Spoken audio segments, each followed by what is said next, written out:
selection for deep learning, neural networks. He's going to tell us more about it. Thank you.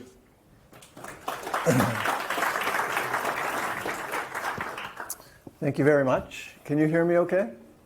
Yeah. Great. Well, it's really a pleasure to be here at FOSDEM again to talk about deep neural networks. This project, the software in this project, was written by my colleagues at Pivotal, now VMware, among other folks, but including Nikhil, Ekta, Orhan, and Domino. And we also work with University of California at San Diego, Professor Kumar, and his PhD student, Yuhao. So thanks to those folks up front. All of the software in this project is free and open source. There's no commercial or closed source software here at all, in the spirit of FOSDEM. This is the agenda, what I'd like to talk about today. First, talk about how one could train deep neural nets in parallel. Secondly, to introduce you to something called model hopper parallelization, which is based on the work that UC San Diego did in this area. Talk about an implementation of model hopper on a massively parallel processing database. And then give a couple of examples, one with grid search and one with automated machine learning using a method called hyperband. So let's get started. We've all heard about deep learning and deep nets in the popular press, in the specialty press. It's a kind of machine learning which is originally inspired by biology of the brain, although these days it has less to do with neuroscience. And it is characterized by artificial neural networks, which are networks that have multiple layers. They have an input layer, for example, an image, an output layer, which could be a classification, and in between they have potentially many hidden layers with different components. And an example is this convolutional neural network, which is often used, kind of network which is often used in image processing applications. The problem is, there are many problems, but one of them is that training neural nets is very, very hard. The accuracy of a model is a function of the architecture that you choose, like the number of hidden layers, what the components are of those. Depends on what the hyperparameters or the parameters for those models are. Depends on the data set. So it's kind of the hidden secret in data science that you have to do a lot of trial and error in order to come up with a model which is effective. So just as an example, let's say that we have 4 model architectures that we're interested in. We have different batch sizes, 4 different batch sizes we're interested in. We want to try 4 different learning rates, and we want to try 4 different methods of regularization or smoothing. Well, already we're up to 256 different combinations. So if you're training all of these models one at a time, it's going to be extremely expensive. It's going to take a long time. So there's definitely a need for speed here, which means work in parallel. And working on parallel means we're talking about distributed compute systems. So how could we, what are the different ways in which we could train neural nets in parallel? And in order to understand the various options, let's just briefly remind ourselves what gradient descent is. It's the most common optimizer, variations of this, most common optimizer, which is used in deep learning. So we want to minimize some loss function. So we have a cost function on the y-axis. We have a variable on the x-axis, which is perhaps a weight for one of the hidden layer in one of the hidden layers. We have an initial value, which is that dot on the right-hand side. We calculate the slope at that point, or the gradient. And then we move in the negative direction of that gradient in order to find the bottom of the curve.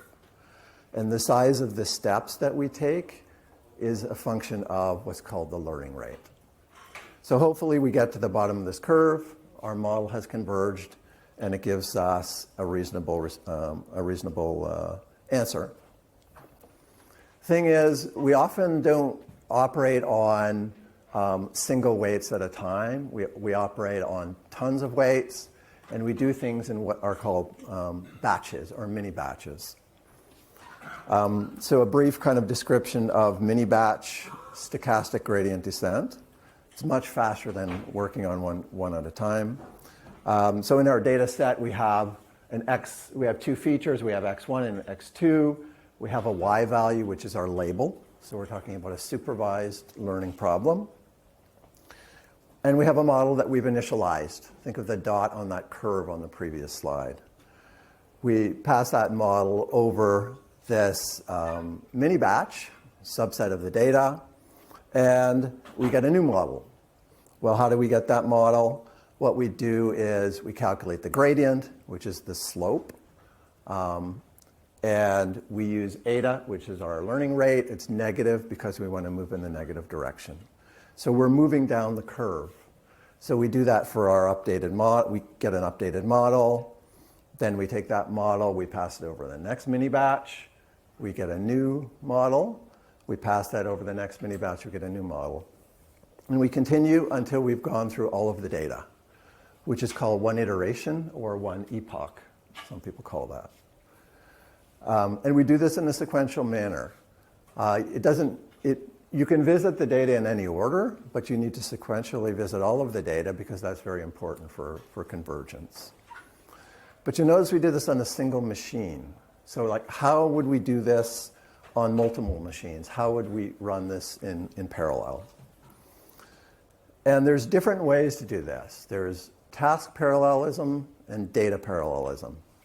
So let's look at those briefly one at a time. Task parallelism, now we want to train multiple models at a time because we've got a big cluster to work on. So what we do is we have a bunch of models we're interested in, say those 256 we looked at. We replicate our data on each machine. So you copy your data into each machine, and once you've done that, then here we have our data copied on each machine. We move one model to that machine, and then we do the steps we showed on the previous slide. We train that for multiple iterations, and we get a model. And that's fine. The problem with that is that it's very inefficient in terms of memory and storage because deep learning data sets are extremely large. So if you're copying them around, it takes a long time. They may also not fit in memory on a single machine, or they may not even fit on the disk. So we'd like to look at other options besides task parallelism. You could put it on a common file system as well, but then you end up with issues around network bandwidth as you're moving data from your file system to your workers. So let's talk about data parallelism. Data parallelism is a bit different now. We're going to train one model at a time. However, we're going to do it a little bit differently. So we've got our 256 models that we want to train. Instead of replicating our data, we partition our data. Some people call those shards. So you put some of your data on one machine, some of your data on another machine, et cetera, until you've sharded your data. And then what you want to do is figure out how you can train a model when your data is split up like that. And there's different methods to do that. We heard about one earlier this morning with Spark. So how can we do that? So we have a model. We're going to train one at a time. We put the rest of them in the queue. And we broadcast that model to each of our worker machines, right? Then we train that model on the data that is on that machine. And you could train it on all of the data on that machine, the whole partition. Or you could train it on a batch of it, part of it. And you get different kind of characteristics depending on how you do that. Once you have that model trained, then you send the updates back to some kind of master node, which updates a global model. Then you've done one iteration. And then you rebroadcast and repeat that. And once you've trained that model, the next one in the queue comes in and you train that one. So that's data parallelism. If you update your model just once after you've gone through all of your data in the partition, you get what's called bulk synchronous parallelism, or model averaging. And this can be very fast. However, it suffers from often poor convergence. The other thing you could do is you could update once per mini batch. So instead of going through all of your data, you go through a mini batch, then you send the updates to the master. And depending how you do that, you could do it in a synchronous way. You could do it in an asynchronous way. Whenever a worker is done, it sends results up. Or you could do it in a kind of decentralized way. So if you took the orange master out of the picture here, then you end up with a kind of MPI all reduce approach, right? And these have different pros and cons. Some of them work well. They do suffer from a high communication cost. So what could we do to get the best of both worlds? What could we do to get goodness from task parallelism, goodness from data parallelism? And the approach we've taken is something called model hopper parallelism. And model hopper parallelism is based on work which was done at San Diego, which we've implemented in this distributed database. So what is model hopper parallelism? The way you start this problem out is it's the same as the data parallel approach. So what you want to do is you don't want to copy your data to each of your worker machines. You want to partition it or shard it. So that's the way you start, in the same way that you do with data parallel. So you've got data on these different machines. Then you send a model to an initial model to each of those machines. And we have 256, so we're going to do this in a kind of round-robin way. You train the model on that entire partition. But then instead of going back to the master to do an update, what you do is you move the model state over to another worker. So we've moved the model state from the blue one from the left side of the screen here to the center of the screen. And the data is locked in place because it's too expensive to move. You're just moving the model state. You're moving the model weights. Then you do another iteration of training. So you train the data, you train the model on the data on the new partition, and then you do the same thing again. So the model that was in the middle, the green one, has now moved to the far right side of the screen, and you train there. And once you've done that over all of the workers, then you've actually completed one iteration of your data. So what we're doing is locking the data in place, no data motion, but moving model state, which is much smaller. So how does that work? Well, it performs pretty well. This is from the paper. The curve that we're looking here is, like before, a loss curve on the y-axis, and epoch, so number of passes over the data on the x-axis. And the model hopper is one of the bottom curves, so it has very good convergence performance. And if you look at runtime and GPU utilization compared to other methods, it's pretty good. So it has high GPU utilization, and as a result, it has very good runtime. So we want to take this now and implement it on a massively parallel processing database. So there's an open source project out there called Greenplum Database. There are a bunch of other massively parallel processing databases out there. Most of them are commercial. This is, to my knowledge, the only open source one. And this is what the architecture looks like. And as expected, you have a master node. You have a bunch of workers. You can think of these as many, many Postgres databases running in parallel. And these are on these host machines. So on the host machines, you've installed Keras and TensorFlow, which are the libraries we currently support. We also install Apache Madlib there, which is an in-database machine learning library. And the one thing I want you to note is that for cost control reasons, if you have like a really big database, you might not have GPUs on all of those machines. You may only have GPUs on certain of the hosts. So what we need to be careful of is that we distribute data only to the hosts where there's GPUs. And when we do our model hopping, like I showed before, moving model state from machine to machine, we need to make sure that we only move it to machines that have GPUs. This is what the API looks like. I won't go through the details of it, but there's an API for defining the models that you care about. So those 256 models that we want to run, you define what those are, and those can be architectures or hyperparameters. And then you want to train those models. You want to change them from purple to orange. And there's a function that is used to do that. You specify the number of iterations, whether you want to use GPUs or not. All right, so you create your models you want to run, and then you train them. So I'd like to go through a couple of examples of the results of this. So we're going to use something called Cypher, which is a kind of well-known image processing image data set. And we're running on Google Cloud Platform. The approach that we're going to do to training is to initially cast the net wide. And then once we've casted the net wide, we're going to look at certain areas that are of interest and kind of zoom in on those. So here's the model configurations that we want to run.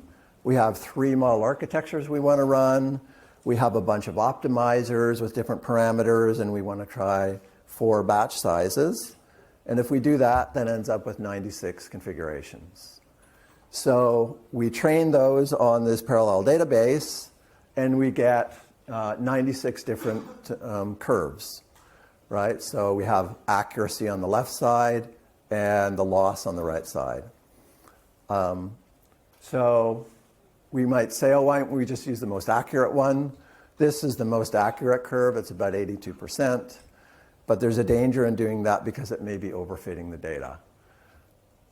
So the top curve here on the left-hand side is actually the training data. The bottom curve is on the validation data. And you can see you have a big gap there. So that's dangerous because it means it's not, your model is not generalizing well. So what you can do is to do your next iteration is to plot the variance, plot those differences there, and then pick the ones that have the smallest difference, right? This is one technique. So on the left-hand side, we have the deltas. The bottom is all the model support, the tuples that we ran, and then we're going to pick, the good ones. Here's an example of one that overfit less, right? So we refine the model configurations that we want to run based on kind of the good ones we saw. And then it's a smaller number here. We're going to run just 12 of them. And we run those 12, and we can pick a good one from there because these are ones that overfit less, right? So here's a sample good result. And then once we have a sample good result, it's now in the order of 80%, a modest amount of overfitting. We can do inference on it, which is prediction. And what does this look like? A dog. Yeah, and the model says it's a dog too. Okay, so I'm going to finish up quickly talking about automating that. So you can add automated machine learning on top of this. One example that we've done here is with Hyperband, and Hyperband uses the idea of what's called successive halving. So it's automating some of the steps that we did before, so we don't have to do as much analysis ourselves. We start with a big set of models, we train them for a while, you get a subset of models from there, you train again, you have survivors there that you continue with. So the way Hyperband works is you specify a couple of parameters, including the resources you want to use and how you want to have your data. And once you do that, it creates a schedule for you. don't have to worry too much about how the schedule is created. There's a whole theory behind it. But if you train this, if you run according to this schedule, for example, you start with picking 81 different models, you train it for one iteration. Then you pick the best 27, you train it for 3 more.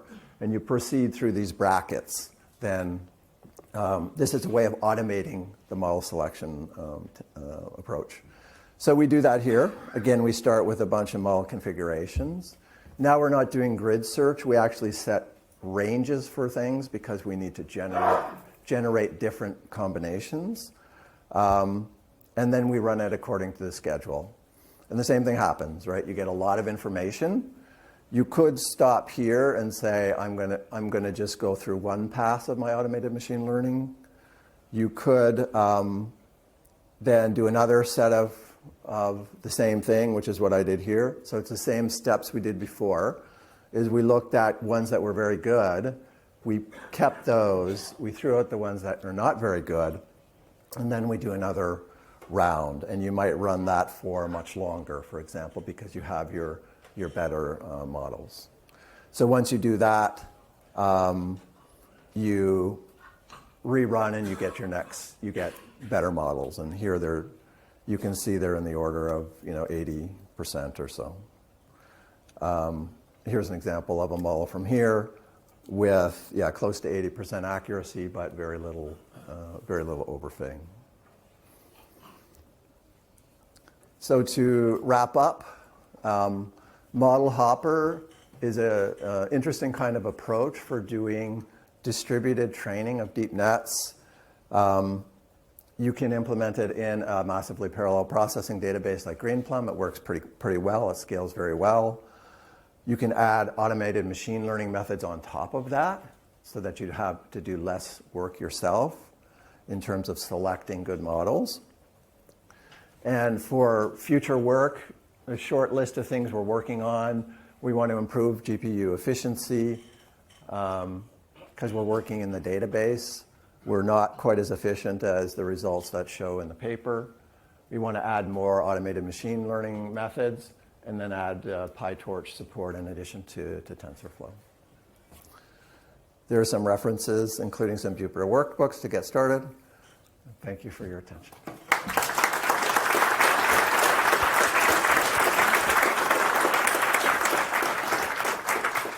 Thank you, Frank. We have 3 minutes for questions. Please stay seated. Any questions?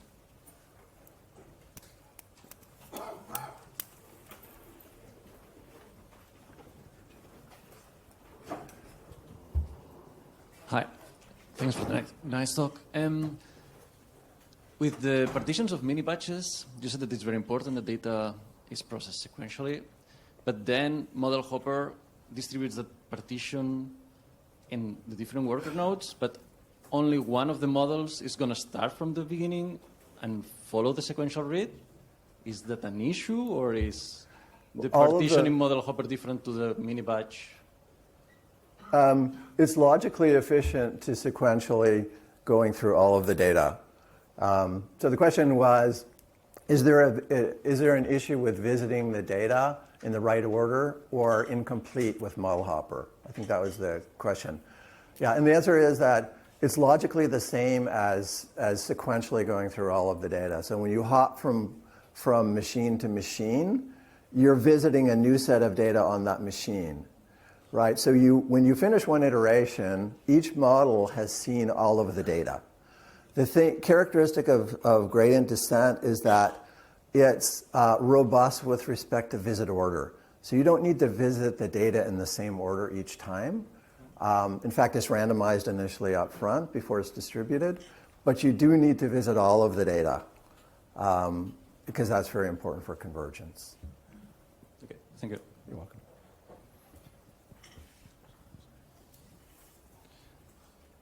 One more quick question maybe, but we're almost running out of time. All right, then let's wrap it up. Thank you, Frank.